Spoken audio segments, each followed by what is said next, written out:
आर'नाइ 5G YouTube चेनेलाव आरो फिन खेबसेबाव बरायफिनबाय। दिनैनि गोदान भिडिअ'आनो जाहैबाय आसाम अरुणोदय स्किमनि आपडेट आरो सेन्ट्रेल गभर्नमेन्टनि टयलेटनि आपडेट लानानै फैदों दिनैनि नैबे भिडिअ'आव।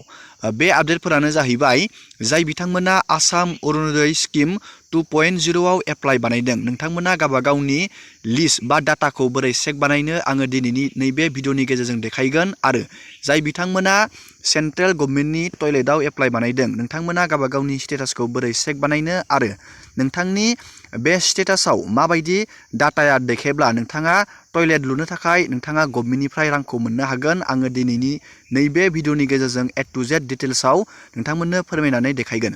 नोंथांमोना भिडिअ'खौ जोजासे नायलांबाय थाबानो जाबाय आरो बेबायदिनो गोदान गोदान आपडेट डिटेल स्किम डिजिटेल खौरां मिथिनो थाखाय नोंथाङा चेनेलाव गोदानबा चेनेलखौ साबस्क्राइब खालामबानो जाबाय। दानिया जोङो आसाम अरुणोदय स्किमनि आपडेटनि आपडेटखौ जोङो नायदिनि।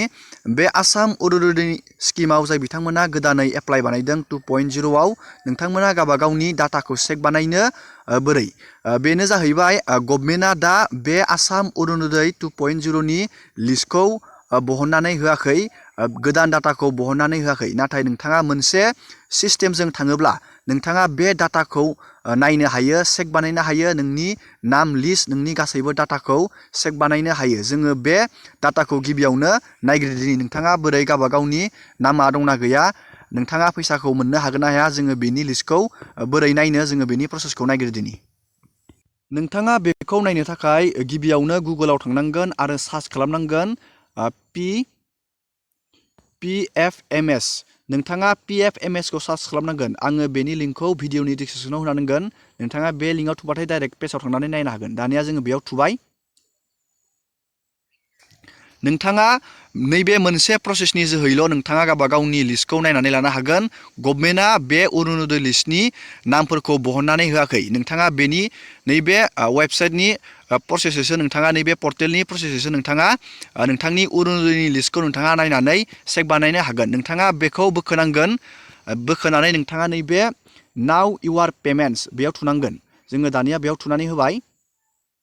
जेब्ला गभर्नमेन्टआ 10 जानुवारियाव गभर्नमेन्टआ जेब्ला अरुणोदयनि फैसाखौ रिलिज खालामगोन अब्लानिया नोंथाङा बे प्रसेसै नोंथाङा गावबा गावनि नाम आरो नोंथांनि फैसा हाबनायखौ नैबे प्रसेसै नोंथाङा नायनानै लानो हागोन। गिबियावनो नोंथाङा बेयाव नोंथांनि बेंकनि नाम, नोंथाङा अरुणोदय एप्लाइ खालामनायाव मा बेंकखौ होदोंमोन नोंथाङा बे बेंकनि नामखौ होनांगोन आरो नैबेयाव एकाउन्ट नाम्बार आरो नोंथांनि एकाउन्टखौ आरो नैबेयाव खेबसेबाव कनफार्म खालामनांगोन आरो नैबे सिकिउरिटि केपसाखौ नोंथाङा नैबेयाव बहायनांगोन आरो नैबे सेन्ड OTP नैबेयाव रेजिस्टार मबाइल नंआव नोंथाङा जि नोंथांनि बेंकजों मबाइल नाम्बारा रेजिस्टार दं बेयाव OTP मोनसे फैगोन। OTP खौ नोंथाङा बहायना होनांगोन।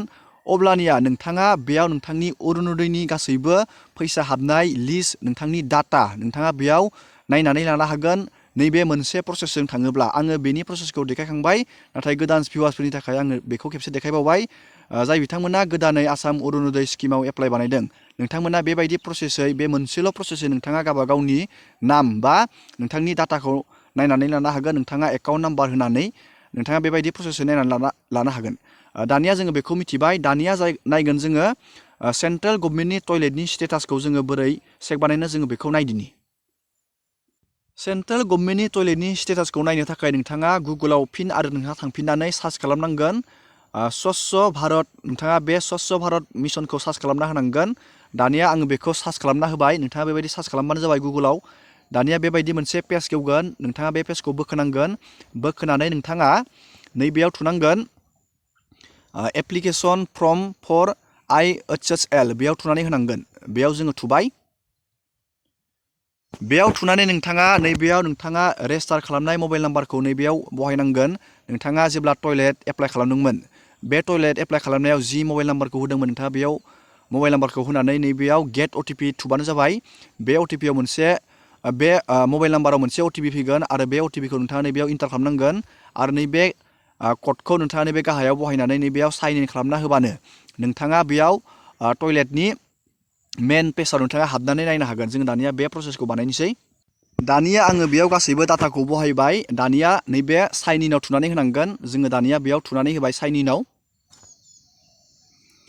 दानिया बेबायदि मोनसे पेज खेवगोन नोंथाङा रेजिस्टार खालामनाय समाव जिखिनि डाटा होदोंमोन नैबेयाव एड्रेस नोंथांनि नाम गासैबो नैबेयाव श' जागोन नोंथाङा नैबे 3 डटआव थुनांगोन जोङो बे 3 डटआव थुबाय 3 डटआव थुनानै नोंथाङा नैबे भिउ एप्लिकेसनाव थुनांगोन जोङो दानिया बे भिउ एप्लिकेसनाव थुबाय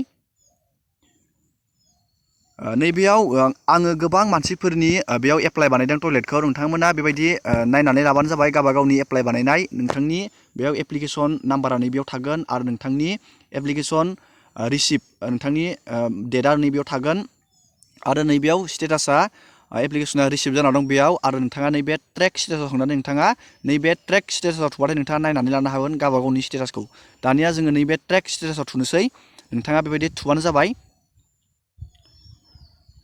थुनानै नोंथाङा बेयाव गावबा गावनि स्टेटासखौ बेयाव नुगोन नोंथांनि गासैबो डाटाखौ नोंथाङा बेयाव नायना लाबानो जाबाय बे फर्मखौ बोखोनानै नोंथाङा नैबेयाव जोंनिया एप्लिकेसना रिसिप्ट जायाखै गोबाव जाबाय आङो बेयाव एप्लाइ बानायनाया नैबेयाव एप्लिकेसना अनलि रिसिप्ट जाना दं जेब्ला गभर्नमेन्टआ फैसाखौ सोगोन अब्ला नैबेयाव इनसेन्टिभ गिभिन टु एप्लिकेन्ट नैबेयाव नैबे गोजाया खारनानै नैबे लागै मोनफैगोन जेब्ला गभर्नमेन्टआ फैसाखौ रिलिज खालामगोन दा बेनि भेरिफाइआ सोलिबाय दं नोंथांमोना गावबा गावनि नैबे स्टेटासखौ बेबायदि प्रसेसै चेक बानायना लाबानो जाबाय दिनैनि भिडिअखौ आङो बेखिनियावनो फोजोबबाय नोंथांमोना भिडिअखौ नायनानै मोजां मोनोबा लाइक खालामबानो जाबाय आरो बेबायदिनो गोदान गोदान आपडेट डिटेल स्किम डिजिटेल खौरां मिथिनो थाखाय नोंथाङा चेनेलाव गोदानबा चेनेलखौ साबस्क्राइब खालामबानो जाबाय